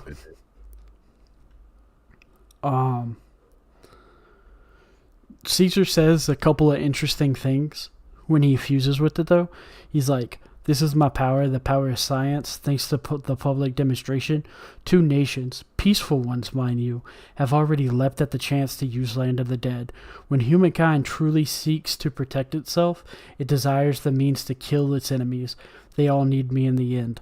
I will fill the world with weapons and begin my reign as king of the Land of the Dead. Behold. Behold. It's like one of those things, like, I think it's a good point to point out that, like, when he says humankind here, like, I feel like you could replace humankind with the last man. When the last man truly seeks to protect itself, the desires and mean to kill its enemies. Because that's basically what, like, all the people that aren't the pirates, like the Navy and all that stuff, that's pretty much what they're doing. They're just trying to set up the last man. Like, they're trying to set up the last man for success, because that's all they're doing is protecting the last man's interests. Like, because they're just protecting the celestial dragons. And I feel like the celestial dragons are the metaphor for the last man. Like, they fit perfectly into that as a metaphor for the last man. And everybody subsequent of the celestial dragons are all trying to be different versions of that. Yeah, and everyone, like, and Doflamingo's like the best example of that. And that's, this whole thing is for Doflamingo. He's the closest because he's had both lifestyles. He's had the life in and the life out. Yeah. And he couldn't stand the life out, so he always tried to emulate the life in. Yeah, and that's like the entire thing, is that he just wants to become, like, he's trying to re-grab the title of the last man because he feels like he owns it. And it's just, I just think it's like a good reminder of like how screwy it is. And then we get a great part from Usopp where he's arguing with the people that work for him, and they start talking shit about Luffy, saying like, he ran away from Caesar, your captain's not good, and all this stuff. And he's just like, you dare slander my captain to my face? Or you dare slander my own captain to my face? Sure, if he was the type to betray us, things might have been easier. We might want to tuck our tails between our legs and run, but he never, ever fails to believe in our strength as a group until it breaks our own backs, which means we step up and meet his hopes for as long as our lives hold out. Just watch Caesar's the kind of man Luffy hates most. Luffy will never give Caesar for this. And then Luffy says, I never want to see your face again, and KOs him with the Grizzly Magnum. Like that line from Usopp is just, I feel like it perfectly encapsulates like the entire point of what we've been saying. You know what I mean? Like, he's just like, I get that my captain wants more than anyone else wants out of this world. Like, he wants not only to be better than everyone else, he wants to make us better. He wants to, not necessarily the world better, but like those around him he wants to bring up with him. He doesn't care about all the extra frilly bullshit everybody else does. He just cares about living the life he wants with his hopes, and he brought us up to that level. Even though we weren't strong enough, we didn't want it like he did. He made us want it. He made us want to be better than we are. He made us, like Usopp went from like the most useless member of the crew, because like at least Nami's a navigator, like the most talented navigator we've seen in the verse, right? So like he's hands down the most useless one in the group, and he had all this stuff. And then you just see him, he's just like, we gotta rise to the occasion of our captain, because our captain believes that we can rise to the occasion. He's not content with letting us stay behind in the sorry states that we were before. He refuses to leave us in the clutches of the last man. He like wants to take us with him. I can't remember the term that Nietsche used, because it's a German word and I'm really bad with German words, but it's called like the Unterhild or something like that, and it's the going under. And it's where, like, to become the Ubermensch, you must do the going under, which is to go down into yourself and come back out the complete version of yourself. Sort of like what the time skip is for the One Piece people. like, is for the Straw Hat crew. And it's basically Usopp saying, like, Luffy forced me to go through that, and it made me the best version of myself I've ever been. And since he did that for me, I'm going to help him do that for other people. And that's exactly what Nietsche says the Ubermensch is going to do for people. And, like, that's why I think that, like, that quote just works so perfect with all this stuff. Like, it's just so fucking perfect. And then immediately after he gives up, like, he gives that big speech, you see the entire room full of people that were trying to shoot him. He beat them all, like, he off-screened all of them, like, for the first time ever. You know what I mean? Like, and he's just like, you want another blast from an ultimate slingshot? Like, he just fucked them up, and he completely, like, levels the room. If you look, like, the control room, he completely destroys it. Like, it's just such a good metaphor. Like, I don't know if Oda did it on purpose, but god damn, it's well done. And then we get the big escape. They escape on minecarts. Baby number 5 and Buffalo show up. I gotta say, baby number 5 has my favorite devil fruit. Oh, you gotta put a number in front of it, or you just say baby 5. In my head, it just reads that way because I'm kind of fucking retarded. You add an extra idiom in there that you didn't even need. Like, I know that it's just baby 5, but in my head it reads as that, so I just do it without meaning to. And they show up to get Caesar, and they get absolutely ran through by Frankie. You know, like, Frankie beats the fuck out of them.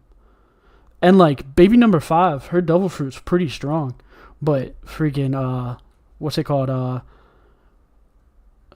What's the Frankie's mech called? Iron General Frankie? Or is it just General Frankie? Yeah. General Frankie the Shogun. Yeah. That's what he gets in the Wano. They start calling it Shogun.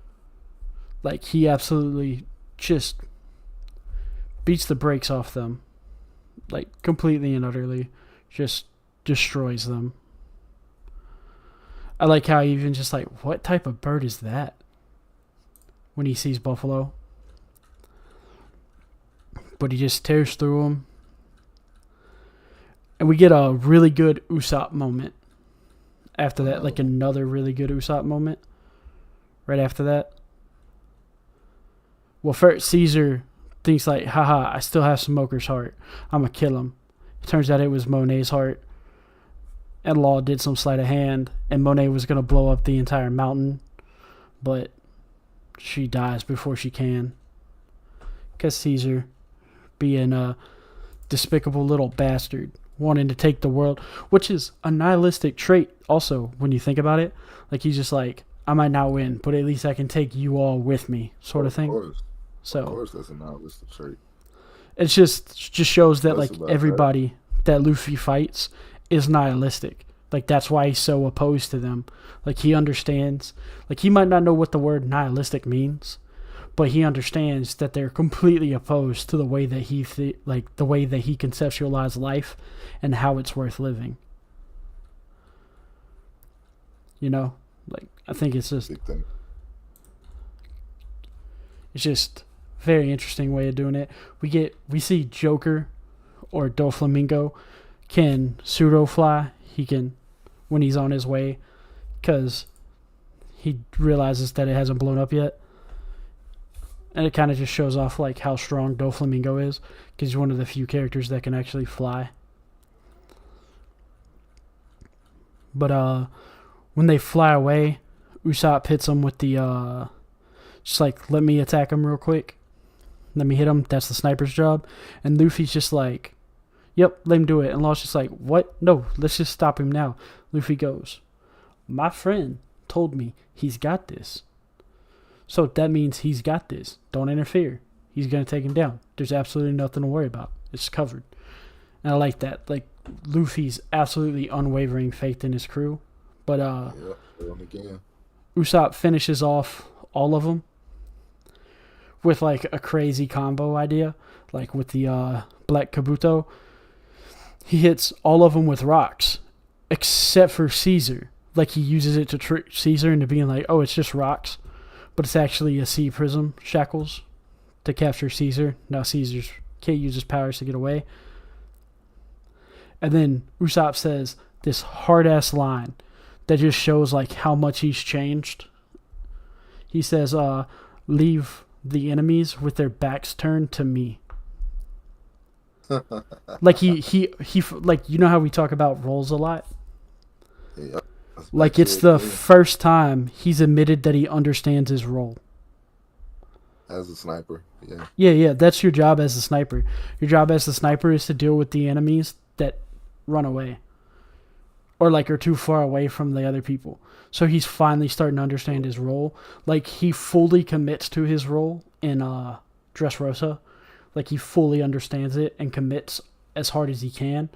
But here we see that he finally understands what his role... Like, beforehand, he didn't get what his role was for the most part. You know what I mean? Like, he was just like, I'm good at sniping, I'll do that. And, like, that's the entire conflict at Water 7, is he feels he doesn't have a role. But as it keeps going, he's just like, wait a minute. There's something I can do that the rest of these guys can't do. Hell yeah, okay, I got this. I think I can do this. And then it just keeps going and going and going until he's just like, anyone that turns their back on Luffy, I'll take care of them for him. Because that's my role. Like, It's just good character writing. I got roles again. Like, it's just, I can't wait for him to actually get hockey. Or more hockey than what he has in Dressrosa. And then we get the whole saying goodbye to the kids. Toshiki's going to take care of the kids. We see that Law's actually, like, we get the first thing of Law's actually really kind-hearted when he helps the kids. He's just pretending to be a hard ass because he doesn't want people to know that he actually cares a lot. Oh yeah, you're right. Because he showing like how, because that whole arc he pretty much shown like the least amount of compassion of everybody when it came to the kids, and then this was like the first time of him really opening up towards them. When you see like how everybody was interacting with him. Yeah, and he's been here for months too. Remember? Yeah. It's like, I think it's like 5 months or something like that he was there, and he didn't really help the kids at all. But you learn that you learn when we get to his backstory that he's actually a super compassionate person. Like a super compassionate person. And it's just, it's nice that it's like that. That he's just like, it just shows what we're going to see more of later. Like I said, just the foreshadowing stuff. We get to see Momonosuke reunited with Kinemon, which is good. It's like the end of it. Law's just like, we got to get going. Doflamingo's probably headed this way because he knows Buffalo and Baby 5 should have been back already. Or should have heard from him already. And Luffy's just like, nah, we're going to party with them. And you get another bit of Law being just a legit good dude. Like, where he's just like, when he talks to Smoker. What's he say to Smoker? Like, Smoker's just like, why are you using, Luffy? And he's just like, who do you think using who? Like, because it turns out Luffy's actually using Law. Because Luffy's just like, my plan is to beat all the emperors. Shanks just can't be the first one we go after. I have to earn Shanks. Sort of thing. Like, Law just want to take down Kaido. And Luffy's just like, nah, bro. We taking them all down. It's a nice touch. And then he tries to pretend like he didn't want to kill Smoker. Or tries to pretend like he didn't have Smoker's interest at heart. Just like the fact that I didn't kill you means nothing. And then he tells Smoker he's handed a green bit, and that's important. After the party goes on, we get all the stuff about G5 getting mad at the kids liking the pirates, and we get a really like important thing, I think, with like the whole Last Man stuff.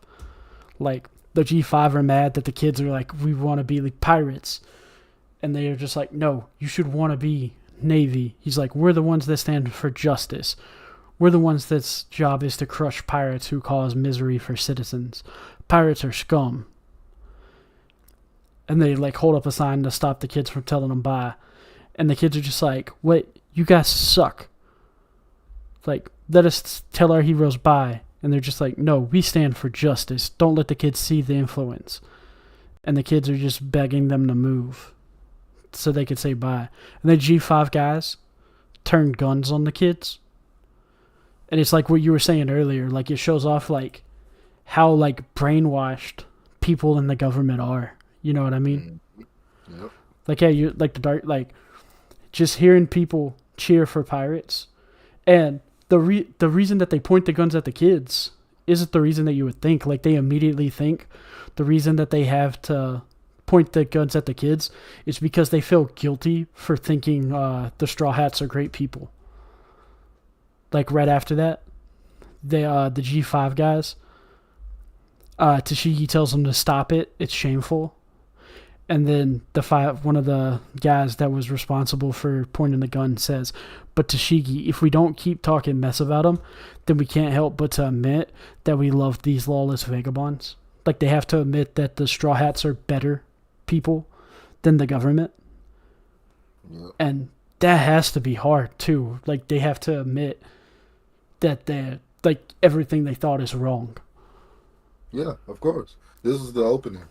This is what, like, when we started Punk Hazard and I started watching, it really started to feel like eggheadish because of how it was kind of the first time we saw them actually had to work together, and, you know, seeing the Straw Hats actually save the Marines' lives too, and not just, you know, the kids and everybody too. It's like, yeah, you got to really dig deep and think about what you know as a Marine that you've been told your entire career. And it's like you see that in Egghead where it's like you ain't got no choice but to accept it because he done told you. And like it's, yeah, and especially in this situation here, we definitely see it even like for the first time flushed out like that, because they got to admit that some pirates who they been taught their whole career to just go after and kill just saved their whole life that they wouldn't be living if it weren't for some pirates.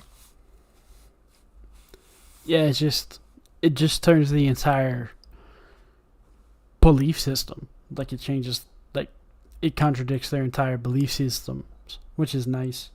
It's good writing. Yep. And then we see Luffy finds the raft with Baby 5 and Buffalo's heads on it. And he talks to Law, and Law's just like, you can have Caesar back if you quit being a warlord, and then hangs up on him. And then Doflamingo shows up at Punk Hazard, beats the shit out of part of G5. What's it called? Supreme King Haki's another part of it. And then almost kills the rest of them. Like, the anime shows it better of what he does to Smoker than the manga does. Because, like, he, like, stands on top of Smoker for a while in the anime. Like, for a couple of seconds, scratching him, trying to get information of where Law went.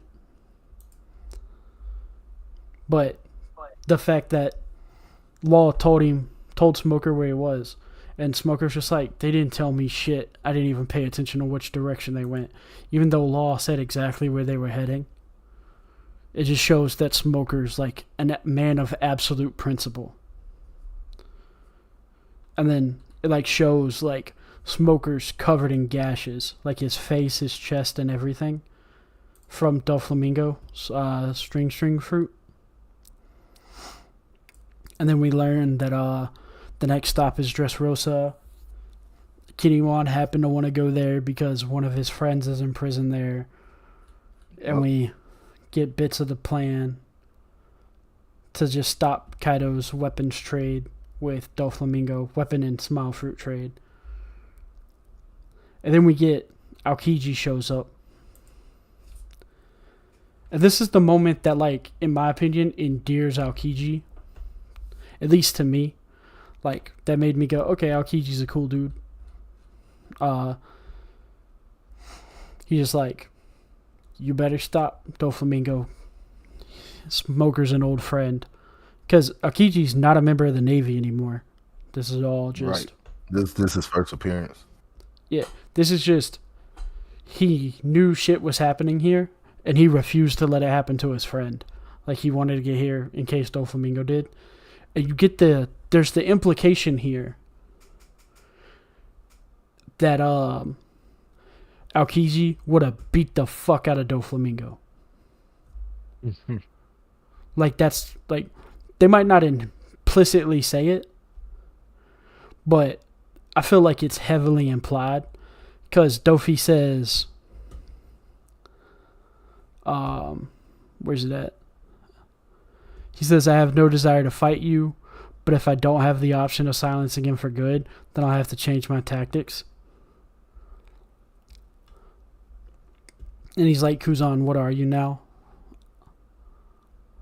And then, like, it's like the first time we get the implication that Aokiji's, like, stronger than we ever thought. Because, like, he just did that to Punk Hazard, right? In the time skip. He froze half of Punk Hazard. But then you have, on the way back to Dressrosa, when Doflamingo's sitting on top of Buffalo, he says, about Kuzan, Aokiji, he says, he's no simple wanderer.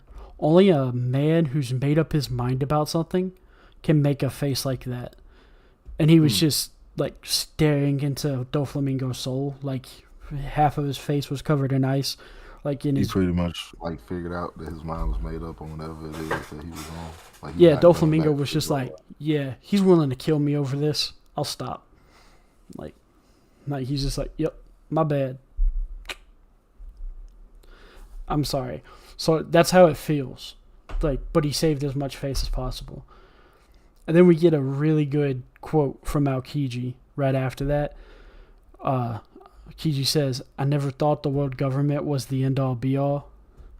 You don't have to be affiliated with the Navy to accomplish things in this world. And there are some things you can only see when you remain independent.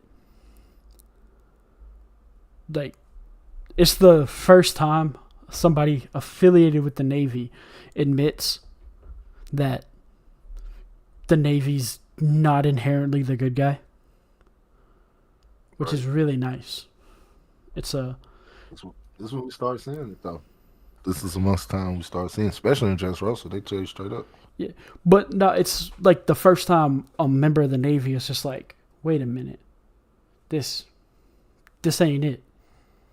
This isn't what we're supposed to do. We've been brainwashed into thinking this is what we're supposed to do, but this is clearly not what we're supposed to do. And it just adds to it, like, it just adds to the fact that the world government is, like, we know the world's government is terrible, but the Navy is completely brainwashed into thinking they're not. But one of the strongest members of the Navy, the fourth highest ranking person in the Navy, or you could argue he was tied for second highest ranking person in the Navy. It's just like, yeah, this isn't work. This isn't right. I can't be doing this anymore. There's more just ways to look at the world than just how they tell us we have to look at everything.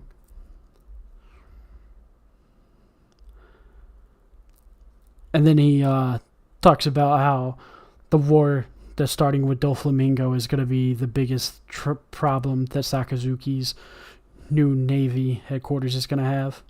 And then Aokiji was just like, I was never here.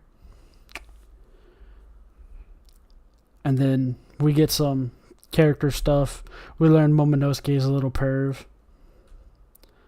And Brooke, Sanji, and Kitamon are jealous of him. And we see that Doflamingo took Law up and abandons the throne of Dressrosa and leaves the 7 warlords. And we learn that the world knows about Luffy and Law's alliance, and then Kid, Basil Hawkins, and Scratchman Apu's alliance. Yep. And then everything gears up to go off in Dressrosa. And the ending of it is Law's transponder snail caused Doflamingo. And that's exactly where it ends. So that's pretty much it for this week, guys. Dressrosa next week, starting that first half. First bit, not half.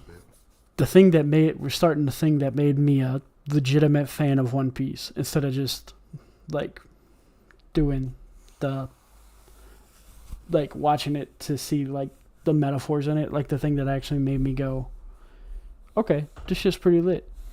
Like, so I'm looking forward to it because it's not like before the enjoyment I got out of like pre-Dressrosa, it's like how it connects to Dressrosa, not actually what's happening in it itself.